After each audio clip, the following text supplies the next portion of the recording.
ನಾನು ನಿನ್ನ ಮನೋಕಾಮನೆಗಳನ್ನು ಪೂರೈಸುವುದಿಲ್ಲ ಎಂದು ನೀನು ನನ್ನ ಮೇಲೆ ಇನ್ನೂ ಸಂದೇಹ ಪಡುತ್ತಿದ್ದೀಯಾ? ಇಲ್ಲ, ನಾನು ನಿನ್ನ ಎಲ್ಲ ಇಚ್ಛೆಗಳನ್ನು ಈಡೇರಿಸುತ್ತೇನೆ.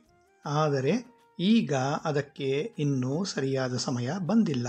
ನನ್ನ ಮೇಲೆ ವಿಶ್ವಾಸವಿಡು. ನಾನು ನಿನಗೆ ಕೊಟ್ಟ ಕೆಲಸಗಳನ್ನು ಮಾಡುತ್ತಾ ಹೋಗು ಮತ್ತು ಮೆಲ್ಲ ಮೆಲ್ಲನೆ ನಿನ್ನ ಬಯಕೆಗಳು ಸಾಕಾರಗೊಳ್ಳುತ್ತಾ ಹೋಗುತ್ತದೆ. ನಾನು ಬೇರೆ ಬೇರೆ ಮಾಧ್ಯಮಗಳ ಮೂಲಕ ನಿನ್ನಲ್ಲಿ ಮಾತನಾಡುತ್ತೇನೆ ಮತ್ತು ನಿನಗೆ ಮಾರ್ಗದರ್ಶನವನ್ನು ಕೊಡುತ್ತೇನೆ. ನಿನ್ನ ಜೀವನದಲ್ಲಿನ ಅನುಭವಗಳನ್ನು ಮತ್ತು ನಿನ್ನ ಜೊತೆ ನಾನು ಏನೆಲ್ಲ ಲೀನೆಗಳನ್ನು ಮಾಡಿದ್ದೇನೋ ಅದನ್ನೆಲ್ಲ ನನ್ನ ಬೇರೆ ಮಕ್ಕಳಲ್ಲೂ ಹಂಚಿಕೋ. ಅವರಿಗೂ ಹೇಳು. ಏಕೆಂದರೆ ಕೆಲವೊಮ್ಮೆ ಯಾವ ಮನುಷ್ಯ ಕಷ್ಟದಲ್ಲಿದ್ದಾನೋ ಅಥವಾ ಕಠಿಣ ಸಮಯವನ್ನು ಎದುರಿಸುತ್ತಿದ್ದಾನೋ ಆತ ನಿನ್ನ ಅನುಭವಗಳನ್ನು ಕೇಳಿ ತನ್ನ ಜೀವನದಲ್ಲೂ ಒಂದು ಉತ್ಸಾಹದ ಕಿರಣವನ್ನು ಪಡೆಯಬಹುದು.